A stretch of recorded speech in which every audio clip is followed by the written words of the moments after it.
back in the 80s, it's funny to think that there was a time when Dungeons and Dragons was feared. They thought it was accusing of causing satanic panic and all stuff and stuff like that. No way! When was this? When was This this? is in the 80s. Yeah, in the In 80s. the I don't know, 80s. Chris, if you remember that time when Wow. that was a thing. Well, I grew up Jehovah's Witness, so when it comes to suppression of some sort of, yeah, I get it. But that's weird that it was like a thing.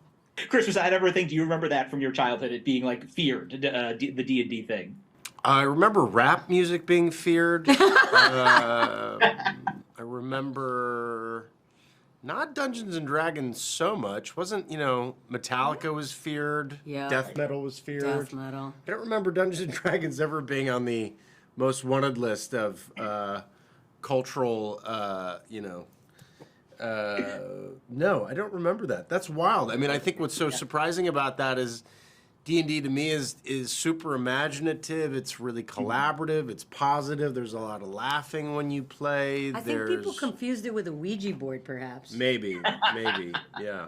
Yeah, I think it was just all the swords and sorcery seemed to worry people. It was the most recent season of Stranger Things talked about that a little bit. Like That's they thought it was like, weird, encouraging devil dude. worship and things. Uh-huh. Oh, America. I grew up in the 80s in Oklahoma, and so I remember the only thing I knew about D&D was going to church on a Sunday, and we had a whole Satanic Panic day, and it was Ozzy Osbourne eating the head off of a bat, and D&D, and some heavy metal music, and it was like that's not allowed. They played it in church. Yeah, to we had like a whole demonstrate thing it? where we had to like watch this video at like our youth group. It's Satanic Panic Day. And I remember that, and there's like a great irony to me now making a D&D movie, so many years later. But Exactly. Now there's like a picture of you on the wall saying, "Go feel it." You're part of Satanic with Panic Day horns. now. but I don't think people realize like how community building the game is, and how it brings people together and actually brings out the best in people. It's quite the opposite of what the old adage about it was. It's pretty wild how